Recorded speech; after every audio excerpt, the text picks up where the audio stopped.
Ini meski dilarang di sejumlah daerah, masih banyak warga yang tetap melakukan tradisi melakukan ziarah kubur. Di Tangerang, Banten misalnya, warga bahkan nekat cari akses jalan pintas.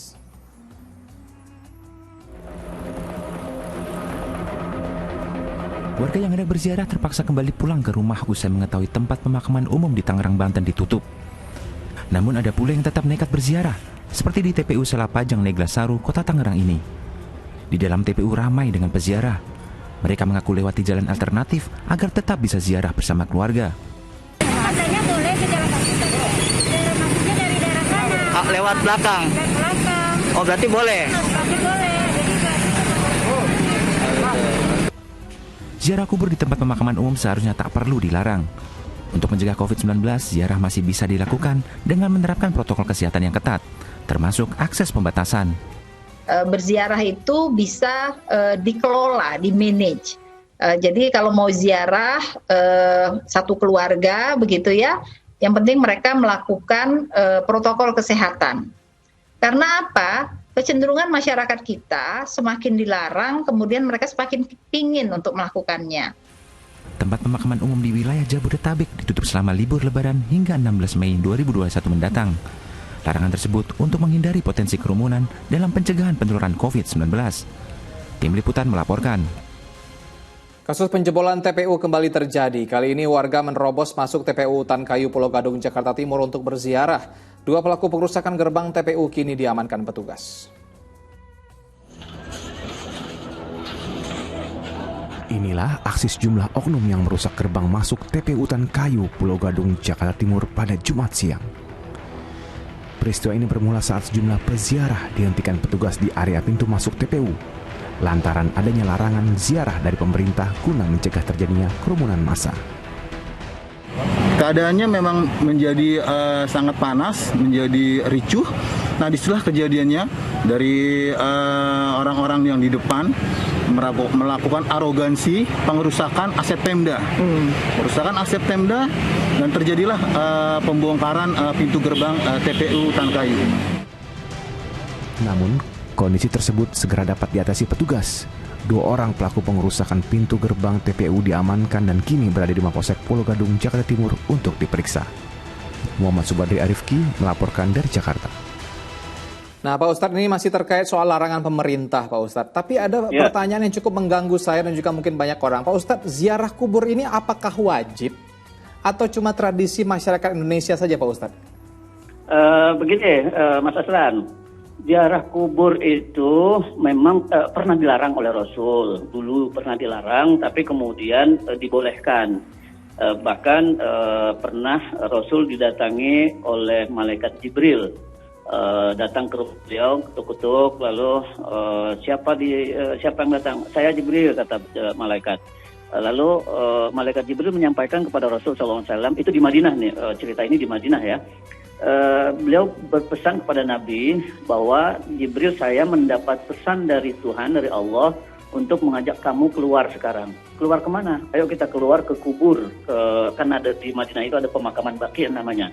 Nah, Rasul kemudian keluar bersama malaikat Jibril ke area pemakaman yang namanya Baqi itu, dan di situ beliau berdoa untuk orang-orang yang sudah dimakamkan di situ. Nah, dari hadis ini ulama-ulama menyimpulkan bahwa ziarah kubur memang dianjurkan. Nyatanya Nabi Muhammad melakukan dan diajak oleh Jibril atas perintah Allah. Tetapi soal waktunya, waktu ziarahnya itu tidak pernah ada pengkhususan harus hari Lebaran atau sebelumnya atau tidak ada. Kita mau ziarah nanti bulan Syawal, bulan Zulhijjah boleh, bulan Ramadan boleh, bulan apa saja boleh. Nah, ini saya kira hampir sama dengan kasus yang lain terjadi di bulan Syawal ini ya, pada saat Lebaran. Ini tradisi masyarakat yang rasanya nggak afdol kalau Lebaran nggak ziarah kubur gitu. Kan Lebaran kita ziarah atau berkunjung ke kakak, ke paman, ke orang tua. Nah, kalau orang tua udah meninggal gimana? Tentu manusia biasanya berpikir ya kita ziarah ke kuburnya gitu. Nah, lagi-lagi dalam hal ini saya ingin menekankan bahwa Rasul pun ketika diajak oleh malaikat Jibril untuk berziarah ke Baqi, pemakaman Baqi, itu nggak sering-sering amat beliau. Yang beliau sering lakukan justru mendoakan, yang itu hampir tidak pernah lepas, mendoakan orang yang sudah meninggal dunia. Nah ini kita jangan sampai terbalik. Kita memaksa diri pada saat bulan puasa atau pada saat Idul Fitri sekarang ini, memaksa diri untuk ziarah kubur sampai merusak pintu gerbangnya segala macam, aset-aset segala macam kita rusak. Nanti pada hari-hari lain kita lupa berdoa sama orang tua. Itu nggak benar yang begitu. Jauh lebih baik kalau sekarang kita dengan alasan yang benar ya, pemerintah membatasi karena COVID dan lain sebagainya.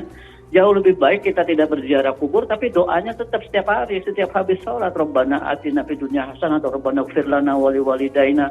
Kita memohon ampun untuk kedua orang tua kita. Kita secara fisiknya tidak datang ke makam karena kondisi yang tidak memungkinkan. Itu jauh lebih baik daripada memaksa diri untuk berziarah, merusak, habis itu udah lupa, nggak pernah berdoa lagi untuk orang tua. Bukan itu yang diinginkan oleh agama. Berdoa setiap hari untuk orang tua. Lagi-lagi di sini kita harus membedakan mana yang tradisi, mana yang kebiasaan masyarakat yang boleh ditinggalkan, apalagi dalam keadaan darurat semacam ini, dan mana yang substansi, yang pokok. Yang pokoknya itu kita mendoakan kok. Rasul juga tidak setiap hari, tidak setiap bulan ziarah kubur, tapi berdoanya, mendoakan orang-orang yang di alam kubur, itu dipastikan selalu beliau lakukan setiap saat, setiap sholat. Nah begitu juga kita, saya kira, kita mendoakan orang tua kita setiap habis sholat, setiap saat, sebisa mungkin, walaupun kitanya tidak kemudian tidak bisa berziarah kubur. Gitu. Nah cuman memang di sisi lain juga ada orang yang kemudian udah kalau gitu saya nggak usah ziarah kubur aja deh, saya doa dari rumah aja. Nah, itu juga nggak baik juga karena sewaktu-waktu dalam keadaan yang normal kita juga perlu berziarah kubur untuk apa ya? Untuk supaya kita juga mengambil pelajaran. Oh nanti saya loh yang akan ada di dalam kuburan ini. Nah cuma situasinya sekarang ini darurat. Saya kira itu yang perlu kita ingat. Oke, baik-baik kita. Intinya waktunya itu tidak ada penjelasannya Ustaz, mau lebaran, mau nggak lebaran, mau puasa, mau hari apa, itu bebas sebenarnya Pak Ustaz. Nggak ada pengkhususan, itu mau kapan saja boleh.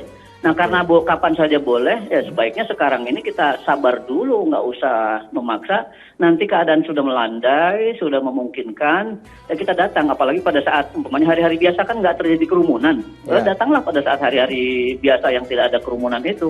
Betul. Bisa dipilih waktunya begitu Ustaz ya. Nah Pak Ustaz, ini ada satu pertanyaan yang cukup mengganggu saya juga, dan sejak saya kecil ini orang tua saya mungkin ya ilmu agamanya belum terlalu tinggi atau seperti apa. Begini Pak Ustaz, orang tua saya masih ingat ketika kita berziarah kubur nih, ini orang yang meninggal nih tahu kalau kita datang begitu Pak Ustaz.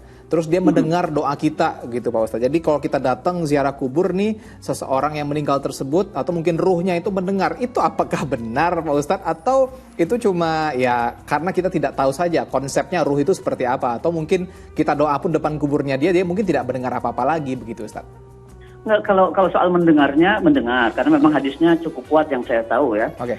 Mengapa kemudian setiap kali kita sekedar melintas saja di area pekuburan, walaupun tidak dengan niat berziarah ya, itu kita tetap disunahkan untuk membaca doa ya. Paling tidak kan assalamualaikum ahlad diyar minal muslimin wal muslimat. Artinya kita memberi salam kepada para penghuni alam kubur itu.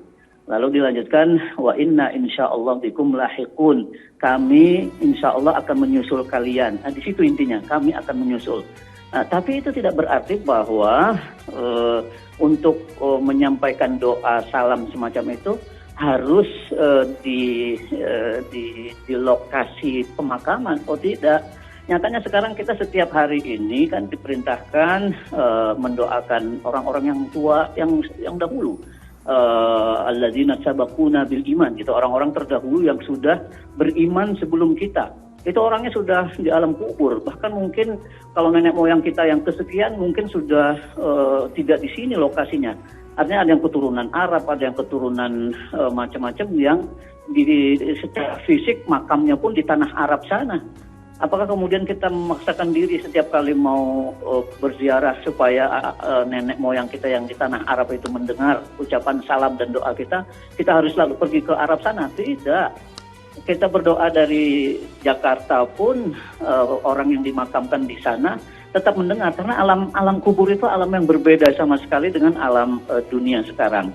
Itu yang saya kira perlu kita, teman-teman kita juga perlu betul-betul mengerti ya. Seperti umpamanya ada alam kubur ini begini, umpamanya orang yang meninggal di laut, kayak kemarin terjadi kapal selam. Ya, KRI Nanggala, Pak. KRI Nanggala 402. Ya. Nah itu kan jenazahnya di mana itu mereka? Kan mungkin saja sudah entah bukan lagi di Laut Bali, mungkin sudah ada yang terbawa air sampai ke Australia atau kemana, kita tidak tahu.